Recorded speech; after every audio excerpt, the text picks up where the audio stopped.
लेकिन उन्नाव विधानसभा में ही दो एक्सप्रेसवे, एक रिंग रोड और इसके साथ साथ मार्ग चौड़ीकरण का काम जिस गति से प्रगति पर है। देखिए, मेरा मानना है विकसित उन्नाव, विकसित उत्तर प्रदेश या विकसित भारत का तात्पर्य इनके अलावा देश में कुछ नहीं था। भारत के नागरिक स्वयं निराश थे और ये मान कर बैठे थे कि अब अपने देश में कुछ होने वाला नहीं है। ग्रामीण क्षेत्र के मुश्किल से कक्षा 6 या 7 के बच्चे 10-12 कंप्यूटर लगे हुए उन पर अपनी उंगली चला रहे थे।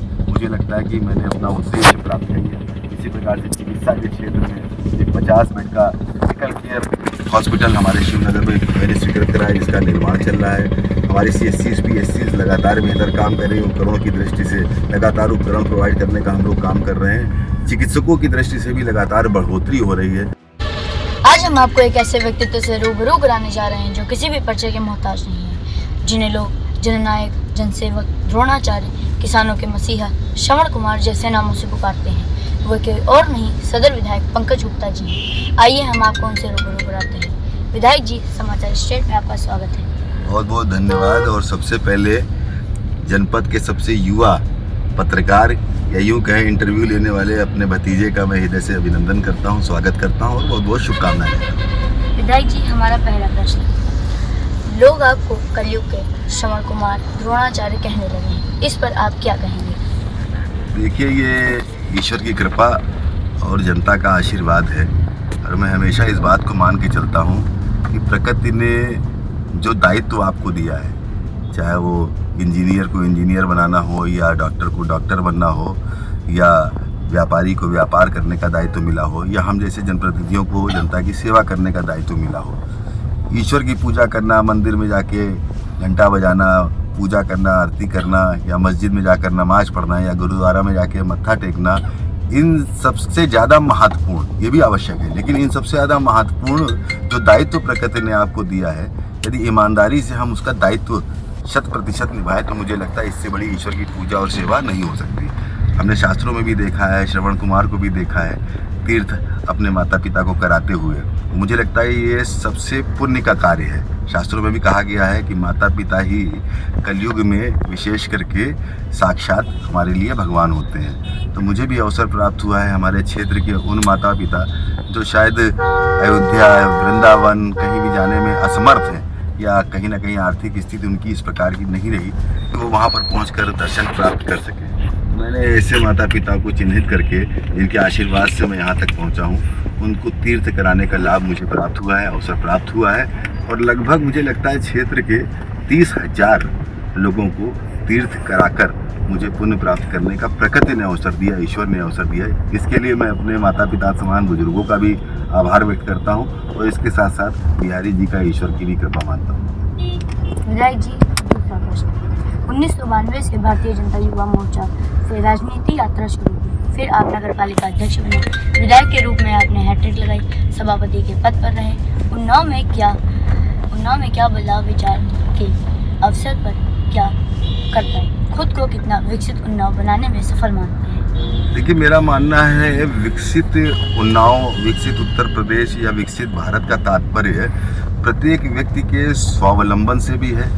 हमारी आर्थिक स्थिति किस प्रकार की प्रगति के मार्ग पर चलते हुए आगे बढ़ रही है, उसके साथ साथ हमारी समृद्धिशालीनता, हमारी संस्कार, हमारे विचार और इन सब के साथ साथ इंफ्रास्ट्रक्चर, चाहे वो चिकित्सा का हो, चाहे वो शिक्षा का हो, चाहे वो स्वास्थ्य सेवाएं हों या अन्य सेवाएं, चाहे बिजली, पानी, सड़क आदि व्यवस्थाएं हों। मैं इस बात को गर्व के साथ कह सकता हूं कि जब से उत्तर प्रदेश में योगी जी की सरकार आई है और देश में मोदी जी की सरकार आई है, मैं विधायक तो समाजवादी पार्टी की सरकार में भी था, लेकिन तब की सरकार और अब की सरकार में निश्चित रूप से विकास की दृष्टि से यदि मैं तुलना करूं तो जमीन आसमान का अंतर है। आज गांव हमारे शहरों से बेहतर होते जा रहे हैं इंफ्रास्ट्रक्चर की दृष्टि से।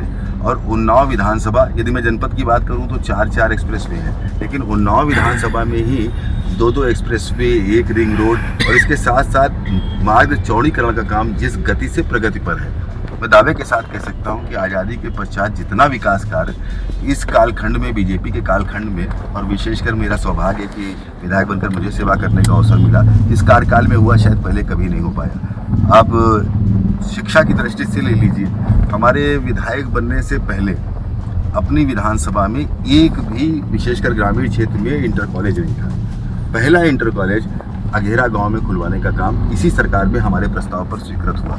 लोगों ने, जनप्रतिनिधियों ने अपने निजी इंटर कॉलेज तो खोल लिए, लेकिन सरकारी इंटर कॉलेज खुलवाने का काम उन्होंने नहीं किया, जिससे जनता या आम जनमानस या गरीब व्यक्ति अपने परिवार के बच्चे या बच्चियों को इंटर की शिक्षा दिला सके। इसी प्रकार से अभी एक मॉडल विद्यालय चांदपुर में 35 करोड़ का स्वीकृत हुआ हमारी विधानसभा में, जिसका कार्य आरंभ होने जा रहा है। डिग्री कॉलेजेस की व्यवस्था, इसके अतिरिक्त हमारे जितने भी ग्रामीण क्षेत्र के विद्यालय थे उनकी अवस्था इस प्रकार की थी कि अभिभावक शायद अपने बच्चों को विद्यालय भेजने से भी डरते थे। आज कायाकल्प योजना के माध्यम से लगभग 100% हमारे ग्रामीण क्षेत्र के और शहरी क्षेत्र के विद्यालयों को हमने सौंदर्यीकरण कर दिया है, हमने उनका सुधारीकरण करा दिया है और सभी विद्यालय लगभग मैं कह सकता हूँ कि कॉन्वेंट विद्यालय की भांति चमक रहे हैं। शौचालय की व्यवस्था, पेयजल की व्यवस्था, विद्युत की व्यवस्था, बैठने उठने की व्यवस्था। एक हमारा गांव पड़ता है मोमिन, वहाँ के एक दिन मैं विद्यालय ऐसे ही निरीक्षण करने के लिए पहुँचा तो ग्रामीण क्षेत्र के मुश्किल से कक्षा 6 या 7 के बच्चे 10-12 कंप्यूटर लगे हुए उन पर अपनी उंगली चला रहे थे। मुझे लगता है कि मैंने अपना उद्देश्य प्राप्त किया। इसी प्रकार से चिकित्सा के क्षेत्र में एक 50 बेड का मेडिकल केयर हॉस्पिटल हमारे शिवनगर में मैंने स्वीकृत कराया, जिसका निर्माण चल रहा है। हमारे CSCs PSCs लगातार बेहतर काम कर रही है। उपकरणों की दृष्टि से लगातार उपकरण प्रोवाइड करने का हम लोग काम कर रहे हैं। चिकित्सकों की दृष्टि से भी लगातार बढ़ोतरी हो रही है। बंद पड़े ट्रामा सेंटरों को भी खुलवाया गया है। अभी उतने संसाधन नहीं जितने होने चाहिए, लेकिन सीमित संसाधनों में ट्रामा सेंटर का भी ऑपरेशन हमारा शुरू हो गया है। तो लगातार स्वास्थ्य के क्षेत्र में, शिक्षा के क्षेत्र में, सड़कों के क्षेत्र में निरंतर प्रगति हो रही है। उन्नाव कानपुर का मार्ग आप देख रहे हैं किस प्रकार का पहले था और आज किस प्रकार का हो गया। तो निश्चित रूप से इंफ्रा में भी काम हो रहा है और अन्य विषयों पर भी लगातार काम अपनी विधानसभा में हो रहा। तो जो कभी उन्नाव पहले लखनऊ कानपुर के बीच में सैंडविच के रूप में जाना जाता था, आज आप शुक्लागंज जाइए, जगह जगह बड़े बड़े शोरूम्स, बड़े बड़े इन्वेस्टर्स हमारे उन्नाव आ रहे हैं। उद्योगों की दृष्टि से भी हमारे उन्नाव में बड़ी तेज़ी से सुधार हुआ है। ट्रांसगंगा सिटी का निर्माण हुआ है। उद्योगों की जो एरिया था वहाँ पर सड़कें बनाने का काम तो बड़ी तेज़ी से सुधार हुआ और निश्चित रूप से आज उन्नाव अपने में भी सेल्फ आइडेंटिटी के रूप में उभर कर उत्तर प्रदेश के परिदृश्य में दिखाई देता है। विधायक जी, प्रश्न नंबर 3, कुछ लोगों द्वारा आपके ऊपर भूमाफियाओं को संरक्षण देने का आरोप लगाकर आपकी जनप्रिय छवि को धूमिल करना चाहते हैं। इस मुद्दे से आप खुद को कैसे बचाएंगे? देखिए, मेरा मानना है कि लोगों ने प्रभु राम को भी नहीं छोड़ा। मैं तो बहुत साधारण इंसान हूँ और राजनीति में हूँ। किसी के कहने से, अभी मैंने कुछ दिन पहले एक सोशल मीडिया में बड़ा अच्छा सा एक संस्मरण मुझे याद आ गया।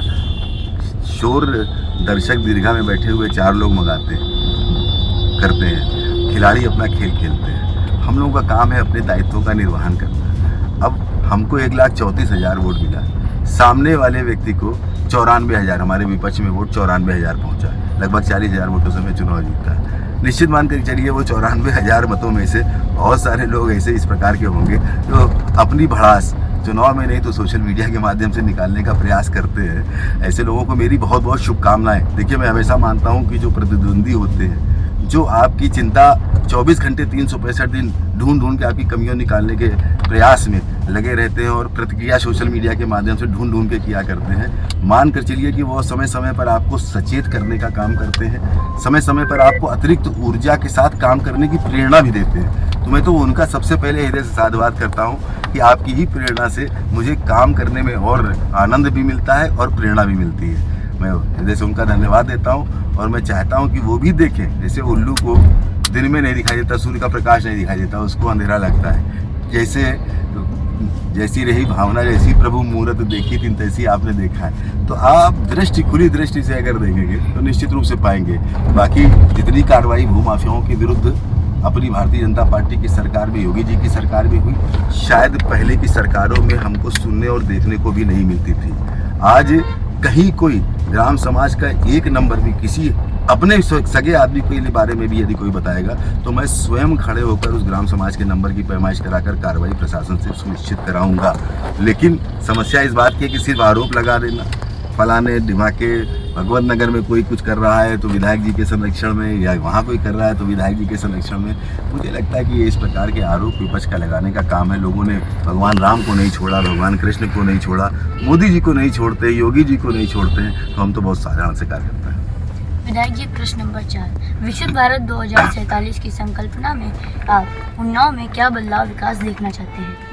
देखिए, प्रधानमंत्री मोदी जी ने जो सबसे बड़ा काम किया वो यह काम विकास के साथ साथ आध्यात्मिक दृष्टि से प्रगति देश की जो करने का क्रम उन्होंने शुरुआत की, इन सब के साथ साथ हमारे आपके विचारों में परिवर्तन करने का काम किया। एक हारे हुए भारत को भारत जीत सकता है, इन विचारों को देने का काम अगर किसी ने किया तो हमारे प्रधानमंत्री मोदी जी ने और मुख्यमंत्री योगी आदित्यनाथ जी ने किया। इनके अलावा देश में कुछ नहीं था। भारत के नागरिक स्वयं निराश थे और ये मान कर बैठे थे कि अब अपने देश में कुछ होने वाला नहीं है।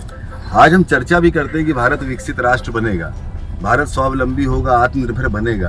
तो ये जो विचार हैं ये भी देने का काम अगर किसी ने किया तो प्रधानमंत्री मोदी जी ने किया। और आप देख रहे होंगे कि जब हम ब्रह्मोस से पाकिस्तान पे हमला करते हैं तो हम किसी के आगे हाथ नहीं फैलाते, हम स्वयं आत्मनिर्भर हैं। आज ब्रह्मोस को अपने देश में हम बना रहे हैं और दूसरे देशों को एक्सपोर्ट कर रहे हैं। जब कोरोना के कालखंड में हम वैक्सीन सबसे पहले बनाते हैं तो हम किसी के आगे हाथ नहीं फैलाते, बल्कि दुनिया के देशों को, सैकड़ों देशों को कोरोना की वैक्सीन देकर उनके प्राण बचाने का काम करते हैं। यानी हम बड़ी तेजी से विभिन्न आयामों में आत्मनिर्भर हो रहे हैं। अब आत्मनिर्भर हो रहे हैं, भारत विकसित हो रहा, समृद्धशाली हो रहा, और यही कुछ बातें हैं जिनके कारण विपक्ष के लोगों को, प्रतिपक्ष के लोगों को शायद मोदी जी या भारतीय जनता पार्टी या उनसे जुड़े हुए लोग बचते नहीं हैं। उनको लगता है कि पुराना कालखंड जिसमें भ्रष्टाचार, करप्शन, घोटाले, आतंकवाद, जिनसे उनकी रोजी रोटी चलती थी, या उनका परिवारवाद का जो एक सिस्टम था वो पनप रहा था, उसको पूरी तरीके से जनता ने नकार दिया है। इसी के कारण प्रतिपक्ष और विपक्ष शायद इस प्रकार के अनर्गल आरोप लगाने का काम करता है। तो मेरा मानना है कि विकसित भारत की परिकल्पना में